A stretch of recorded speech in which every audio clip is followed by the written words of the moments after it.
তোমাদের জন্য দারুণ সুখবর, এএনএম জিএনএম 2026-এর অফিসিয়াল নোটিফিকেশন রিলিজ হয়েছে। তোমরা দেখতেই পাচ্ছ, ইনফরমেশন বুলেটিন রিলিজ করেছে ওয়েস্ট বেঙ্গল গভর্নমেন্টের তরফ থেকে। সম্পূর্ণ ডিটেলসটা বলবো। দেখতেই পাচ্ছ যে এখানে তোমাদের এএনএম জিএনএম 2026-এর নোটিফিকেশান রিলিজ করেছে এবং তোমাদের রিলিজ ডেট হচ্ছে 19শে মার্চ 2026-এর এবং অফিসিয়ালিভাবে তোমরা সেটা চেক করতে পারবে। এবং দেখো তোমাদের এখানে কি কি বলা হয়েছে এবং আবেদন করার জন্য অফিসিয়াল যে ওয়েবসাইট সেটা হলো এটা হলো অফিসিয়াল ওয়েবসাইট। এই অফিসিয়াল ওয়েবসাইটে ভিজিট করে তোমাদের আবেদন করতে হবে। কিভাবে আবেদন করবে তার যে প্রাথমিক প্রসেস অবশ্যই তোমাদের জানানো হবে। এবং এখানে তোমাদের যোগ্যতা যেটা লাগবে সেটা হলো 12 পাস, অর্থাৎ উচ্চ মাধ্যমিক যদি তুমি যে কোনো শাখায় পাশ করে থাকো তোমরা প্রত্যেকেই কিন্তু এখানে এলিজিবল আছো। ঠিক আছে, আবেদন করতে গেলে তোমাদের এখানে কিছু টার্ম অ্যান্ড কন্ডিশন রয়েছে, সেগুলো তোমাদের অবশ্যই ফলো করতে হবে। দেখতেই পাচ্ছ যে এখানে তোমাদের আবেদন মূল্যের ক্ষেত্রে বলে দিয়েছে যে 300 টাকা আবেদন মূল্য। যারা এসসি এসটি ওবিসি ক্যান্ডিডেট যারা বিলং করছো, ওবিসি বি ক্যাটাগরি থেকে বিলং করছো, ইডাব্লিউএস থেকে বিলং করছো, ঠিক আছে, অরফ্যান ক্যান্ডিডেট রয়েছো তাদের জন্য। আর 400 টাকা আবেদন মূল্য হচ্ছে অল আদার ক্যান্ডিডেট, মানে যারা জেনারেল প্রার্থী তাদের জন্য হচ্ছে 400 টাকা আবেদন মূল্য।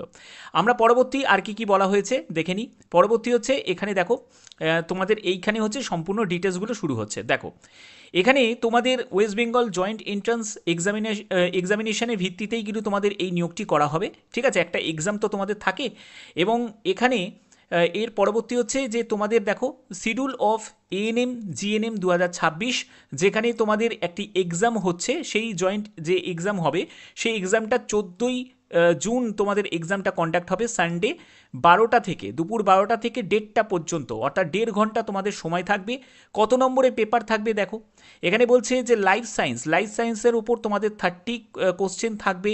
তারপরে দেখো তোমাদের এখানে ক্যাটেগরি 1 ক্যাটেগরি 2, ঠিক আছে, এরকম তোমাদের কিন্তু ক্যাটেগরি ভাগ করা আছে। ক্যাটেগরি 1-এ হচ্ছে 30 কোশ্চেন থাকবে, ক্যাটেগরি 2-তে হচ্ছে 10 কোশ্চেন থাকবে, টোটাল হচ্ছে 40 কোশ্চেন থাকবে। হ্যাঁ, এবং তোমাদের 50 মার্কস। ফিজিক্যাল সায়েন্সের ওপর তোমাদের 15 কোশ্চেন থাকবে তোমাদের ক্যাটেগরি 1-এতে এবং 5 কোশ্চেন থাকবে ক্যাটেগরি 2-তে। এখানে 20 কোশ্চেন থাকবে, 25 মার্কস। তারপরে বেসিক ইংলিশের ওপর তোমাদের থাকবে, এখানে ক্যাটেগরি 1-এতে 15 কোশ্চেন তোমাদের থাকবে, এখানে 15 মার্কসের। তারপরে হচ্ছে ম্যাথামেটিক্স থাকবে 10 কোশ্চেন এবং 10 মার্কসের। জিকে থাকবে 10 কোশ্চেন 10 মার্কসের থাকবে। ঠিক আছে, তারপরে হচ্ছে লজিক্যাল রিজনিংয়ের ওপর তোমাদের 5 কোশ্চেন থাকবে, 5 মার্কসের থাকবে। তো 85 তোমাদের কোশ্চেন থাকছে ক্যাটেগরি 1-এতে আর 15 কোশ্চেন থাকছে ক্যাটেগরি 2-তে। টোটাল হচ্ছে 100 কোশ্চেন, 115 মার্কসের তোমাদের পরীক্ষা হচ্ছে। ওকে, এবার দেখো তোমাদের পরবর্তী এইগুলো হচ্ছে তোমাদের এমসিকিউ টাইপের প্রশ্ন হবে। 1.5 ঘন্টা তোমরা সময় পাচ্ছ এবং এখানে কোশ্চেনের যে ল্যাঙ্গুয়েজ ইংলিশ থাকবে এবং বেঙ্গলি ল্যাঙ্গুয়েজও তোমাদের থাকবে। ওকে, আচ্ছা, 12 স্ট্যান্ডার্ড যেটা মেনটেন করা হবে সেটা কিন্তু 12 স্ট্যান্ডার্ড মেনটেন করা হবে। তোমাদের এই যে এন্ট্রান্স এক্সামটা হবে সেখানে কিন্তু তোমাদের এই এন্ট্রান্স এক্সামের ভিত্তিতেই কিন্তু তোমাদের ক্যাটাগরি ওয়াইজ মেরিট লিস্ট তৈরি হবে। ঠিক আছে, এবং এখানে পরবর্তী যেগুলো বলা হয়েছে, এখানে দেখো তোমাদের পরবর্তী যেগুলো ইম্পর্টেন্ট বলা হয়েছে আমি সেগুলো বলছি। এলিজিবিলিটি ক্রাইটেরিয়া হিসাবে দেখতেই পাচ্ছ ভারতীয় নাগরিক প্রত্যেকে আবেদন করতে পারো, মাস্ট বি এখানে ডোমিসিল অফ ওয়েস্ট বেঙ্গল, অর্থাৎ ওয়েস্ট বেঙ্গলের যারা স্থায়ী বাসিন্দা তারাই অ্যাপ্লাই করতে পারবে। ঠিক আছে, এবং দেখো তোমাদের এখানে বলছে যে applicant must have passed appear 2026 class 12 examination. তো দেখতেই পাচ্ছ তোমরা যদি ক্লাস 12 যদি পাস করে থাকো তাহলে অবশ্যই কিন্তু প্রত্যেকে কিন্তু অ্যাপ্লাই করতে পারবে। এবং এখানে তোমাদের ন্যূনতম বয়স হচ্ছে 17 বছর এবং ম্যাক্সিমাম কোনো এজ বার নেই। এবং 17 বছর তোমার 31/12/2026 হিসাবে তোমাদের এজ ক্যালকুলেট করতে হবে। যারা 17 বছরের কম বয়সের যারা ক্যান্ডিডেট তারা অ্যাপ্লাই করতে পারবে না। এবং এখানে দেখতেই পাচ্ছ যে ম্যাক্সিমাম এজের ক্ষেত্রে নো এজ বার, অর্থাৎ কোনো রকম কিন্তু এজ লিমিট নেই, অর্থাৎ যে কোনো এজের প্রার্থীরাই কিন্তু অ্যাপ্লাই করতে পারে। এবং এখানে তোমাদের এএনএম এর ক্ষেত্রে যারা ফিমেল ক্যান্ডিডেট তারাই অ্যাপ্লাই করতে পারবে, আর জিএনএম এর ক্ষেত্রে মেল ফিমেল বোথ ক্যান্ডিডেটই অ্যাপ্লাই করতে পারবে। ঠিক আছে, এখানে অবশ্যই ক্যান্ডিডেটকে রেসিডেন্স ওয়েস্ট বেঙ্গলের যারা স্থায়ী বাসিন্দা তারাই কিন্তু অ্যাপ্লাই করতে পারে। এবং ল্যাঙ্গুয়েজ হিসাবে must be read write express Bengali. ঠিক আছে, বেঙ্গলি ল্যাঙ্গুয়েজ অবশ্যই তোমাদের জানাটা দরকার। এবার দেখো এখানে এডুকেশন কোয়ালিফিকেশনের ব্যাপারটা আরও সুন্দরভাবে এখানে কিন্তু ক্লিয়ার করে দিয়েছে, যেখানে তোমাদের উচ্চ মাধ্যমিক পাস যোগ্যতা, তোমাকে অ্যাটলিস্ট যে 40% নাম্বার তোমার থাকতেই হবে। আর 5% টোটাল মার্কস রিল্যাক্সেশন রয়েছে, মানে তোমাদের 35% মার্কস থাকলেও চলবে, সেটা হলো এসসি এসটি ওবিসি ক্যাটাগরিদের। ওকে, তো এখানে কিন্তু বলছে যে মাস্ট পাস ইন ইংলিশ, অর্থাৎ উচ্চ মাধ্যমিকে ইংলিশ তোমাদের সাবজেক্ট তোমাদের থাকতেই হবে। তো এই হচ্ছে তোমাদের এখানে টার্ম অ্যান্ড কন্ডিশন। ওকে, এছাড়া তোমাদের যারা ভোকেশনাল স্ট্রিম রয়েছে তারাও কিন্তু এখানে অ্যাপ্লাই করতে পারে। তোমরা দেখতেই পাচ্ছ এগুলো কিন্তু সম্পূর্ণ এখানে ডিটেলসটা দেওয়া রয়েছে। ওকে, তোমরা একবার ভালো করে চেক আউট করে নিও। এবং মেডিকেল ফিটনেস সার্টিফিকেট দেখতেই পাচ্ছ যে all candidate must be medically fit, অর্থাৎ তুমি যে মেডিকেলি ফিট আছো তার জন্য মেডিকেল ফিটনেস সার্টিফিকেট সেটাও কিন্তু তোমাদের লাগবে। এটা যখন তুমি সিলেক্ট হয়ে যাবে তখন তোমাদের এটা লাগবে। ওকে, এবং দেখো তোমাদের কোথায় কোথায় এখানে বলছে যে এক্সামিনেশন জোন কোথায় কোথায় সেন্টার পড়বে সেগুলো কিন্তু ক্লিয়ার করা আছে। যারা হুগলি থেকে ফর্ম ফিল আপ করবে, তোমরা অবশ্যই ডিস্ট্রিক্ট থেকে দেখে নিও কোন জেলা থেকে, তোমরা অবশ্যই কমেন্টে জানাবে। তোমরা যারা হুগলি থেকে তোমাদের আরামবাগ, ব্যান্ডেল, চুচুড়া, তারপরে হচ্ছে শ্রীরামপুর এইসব জায়গা পড়বে। হাওড়া থেকে যারা আছো উত্তরপাড়া, ডোমজুর, শালকিয়া, বালি, শিবপুর এইসব বিভিন্ন জায়গায়, কলকাতা যারা রয়েছে, ঠিক আছে, সম্পূর্ণ জেলাভিত্তিক দেখো এগুলো দেওয়া আছে। তোমাদের নিজ নিজ জেলার মধ্যেই বিভিন্ন জায়গায় তোমাদের এই এক্সামিনেশন সেন্টারটা পেয়ে যাবে। জোনগুলো কিন্তু এখানে ভাগ করা আছে, জোনগুলো তোমরা একবার দেখে নিতে পারো। যারা কলকাতা জোন, তারপরে হাওড়া জোন, যেগুলোতে তোমরা অ্যাপ্লাই করবে, ঠিক আছে, তোমাদের এখানে জোনগুলো কিন্তু ভাগ করা রয়েছে। ওকে, তো তোমরা পছন্দ মতো 4টে অপশান তোমরা কিন্তু তোমাদের পছন্দ মতো চয়েস করতে পারবে, এবং সেটাকে কিন্তু 1 2 3 4 করে তুমি জোনগুলোকে সাজাতে পারো। ঠিক আছে, কোনো অসুবিধা কিন্তু হবে না। ওকে, তো এই ছিল তোমাদের সম্পূর্ণ ব্যাপারটা। এবার দেখো তোমাদের ফর্ম ফিল আপের ব্যাপারে চলে যাচ্ছি। ফর্ম ফিল আপ করার জন্য তোমাদের দেখতেই পাচ্ছ 25শে মার্চ থেকে, মানে আজকে থেকে তোমাদের অনলাইন আবেদন শুরু হলো, এবং 19শে এপ্রিল পর্যন্ত তোমরা অনলাইনে আবেদন করতে পারবে। আর 14ই জুন হচ্ছে তোমাদের এক্সামটা হচ্ছে। এবং 2 বছরের এই যে কোর্সের যে মেয়াদটা সেটা কিন্তু 2 বছরের থাকছে।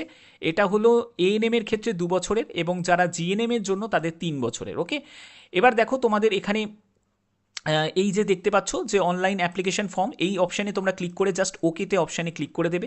যখনই তোমরা ওকে অপশানে ক্লিক করবে তোমাদের দেখো রেজিস্টার্ড ক্যান্ডিডেট সাইন ইন এই অপশানটা তোমাদের কাছে শো করবে, যেখানে তোমাদের প্রথমে যে দেখতেই পাচ্ছ যে application number, password, security pin, তো এগুলো তোমরা কিভাবে পাবে? এগুলো পাওয়ার জন্য তোমাদের কি করতে হবে, তোমরা যারা নতুন ইউজার, মানে যারা নতুন আবেদন করছো তাদের নিউ ক্যান্ডিডেট রেজিস্ট্রেশন, এই যে নিচের দিকে দেখতে পাচ্ছ এখানে তোমাদের জাস্ট একটিবার ক্লিক করতে হবে নিউ ক্যান্ডিডেট রেজিস্ট্রেশন, এই অপশানে তোমরা ক্লিক করে দেবে। যখনই তোমরা ক্লিক করবে তোমাদের নতুন করে তোমাদের এখানে রেজিস্ট্রেশন করতে হচ্ছে। তো সেক্ষেত্রে তোমাদের এরকম একটি পেজ ওপেন হয়ে যাবে, যেখানে তোমাদের দেখো সব কিছু স্টেপ বলা রয়েছে। প্রথমে তুমি অনলাইন রেজিস্ট্রেশন করলে, ঠিক আছে, সেখানে তোমার এখানে পাসওয়ার্ড ক্রিয়েট করে তোমাদের সম্পূর্ণ তোমাদের ফর্মটা মানে রেজিস্ট্রেশন করতে হবে। রেজিস্ট্রেশন করার পরে তারপরে হচ্ছে ফিল দ্য অ্যাপ্লিকেশন ফর্মটা তোমাদের ফিল করতে হবে, ঠিক আছে, যেখানে তোমার নাম, তোমার বাবার নাম, তোমার মাদার নেম, তারপরে জেন্ডার, ডেট অফ বার্থ সম্পূর্ণ দিয়ে। ওকে, তারপরে হচ্ছে তোমাদের দেখো ফটো এবং সিগনেচার দুটোই কিন্তু আপলোড করতে হবে। 10 কেবি থেকে 200 কেবির মধ্যে, 4 কেবি থেকে 30 কেবির মধ্যে সিগনেচার, এগুলো আপলোড করতে হবে। তারপরে স্টেপ 4 এর মধ্যে আছে হচ্ছে আবেদন মূল্য জমা করতে হবে, এবং তোমাদের ডাউনলোড কনফার্মেশন পেজ একটা ওপেন হয়ে যাবে, সেখান থেকে তুমি পেজটাকে ডাউনলোড করে নিতে পারবে। এগুলো সম্পূর্ণ তোমাকে কিন্তু করতে হবে, ঠিক আছে। এগুলোর জন্য কি করব, আমি নিচের দিকে নামবো, এখানে আই এগ্রি অপশানে ক্লিক করব এবং প্রসিড টু অ্যাপ্লিকেশান এই অপশানে আমি ক্লিক করব। যখনই এই অপশানে তুমি ক্লিক করবে প্রথমে দেখো তোমাদের ক্যান্ডিডেট নেম, এবং এখানে দেখো আই রিড অ্যান্ড কনফার্ম, এটা তোমাদের করতে হবে, ঠিক আছে। তো চেক অল যদি তুমি করো তাহলে তো প্রত্যেকটাই কিন্তু তোমাদের এখানে চেক হয়ে যাবে। এইখানে দেখো তোমাদের প্রত্যেকটাই কিন্তু চেক হয়ে যাবে। এবারে তোমাকে এগ্রি অপশানে ক্লিক করতে হবে এবং ইয়েস করতে হবে। যখনই তুমি ইয়েস করবে তোমাদের এরকম একটি পেজ চলে আসবে, যেখানে তোমাদের রেজিস্ট্রেশন ফর্মের অপশান তোমাদের শো করছে, যেখানে প্রথমে ক্যান্ডিডেট নেম অর্থাৎ তোমার নাম সম্পূর্ণ ক্যাপিটালে টাইপ করবে, ফাদার নেম দেবে, মাদার নেম দেবে, ডেট অফ বার্থ এখানে দেবে, তারপরে হচ্ছে জেন্ডার দেবে, তুমি মেল না ফিমেল সেটা তোমাকে এখানে মেনশন করতে হবে।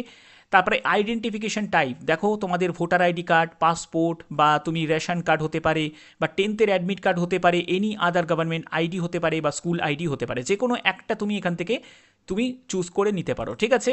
তারপরে হচ্ছে যখনই তুমি চুজ করলে এখানে দেখো ভোটার আইডি নাম্বারটা এখানে শো করছে, অর্থাৎ তুমি যখনই যেটা তুমি আইডি সিলেক্ট করে নেবে সেই আইডিটার নাম্বারটা তোমাকে দিতে হবে। এগুলোর পরে হচ্ছে কন্ট্যাক্ট ডিটেলসে প্রথমে তোমাদের এখান থেকে মোবাইল নাম্বার, তারপর হচ্ছে ইমেল আইডি, এগুলো দেওয়ার পরে এই চেকবক্স যেগুলো থাকবে সেই চেকবক্সগুলোতে ক্লিক করে দিতে হবে, এগুলো ভেরিফাই হয়ে যাবে। তারপরে পাসওয়ার্ড ক্রিয়েট করতে হবে, এখানে তোমাকে তোমার পছন্দ মতো একটা পাসওয়ার্ড তুমি এখানে জেনারেট করবে, 8 ক্যারেক্টারের পাসওয়ার্ড তুমি এখানে দেবে এবং সেটাকে নোট ডাউন করে রাখবে। সিকিউরিটি পিন ভেরিফিকেশন হবে, অর্থাৎ এই রকম সিকিউরিটি পিন তোমাকে এখানে টাইপ করে দিতে হবে এবং সাবমিট অপশানে ক্লিক করতে হবে। এটা হলো তোমাদের রেজিস্ট্রেশন প্রসেস। তো রেজিস্ট্রেশন কমপ্লিট করার পরেই কিন্তু তোমরা পুরো ফর্মটা ফিল আপ করতে পারবে। যদি তোমরা ফর্ম ফিল আপের সম্পূর্ণ ভিডিও চাও তাহলে অবশ্যই কিন্তু কমেন্টে জানিও, এবং তোমাদের প্রিভিয়াস কেমন প্রশ্নপত্র থাকে সেই ব্যাপারেও যদি রিলেটেড কোনো ইনফরমেশন চাও তাহলে সেটাও কিন্তু তোমরা কমেন্টে জানাতে পারো। যারা যারা যে ইনফরমেশনটা তোমরা চাইবে সেই ইনফরমেশনটাই আমার চ্যানেলের মাধ্যমে আমি তোমাদের জন্য প্রোভাইড করব। তো আশা করি ভিডিওটা ভালো লেগেছে। যদি ভিডিওটা ভালো লেগে থাকে অতি অবশ্যই ভিডিওটাতে একটি লাইক করো, চ্যানেলটিকে সাবস্ক্রাইব করে বেল আইকনটাকে অল করে রেখো। এখনের মতো এইটুকুই, টাটা।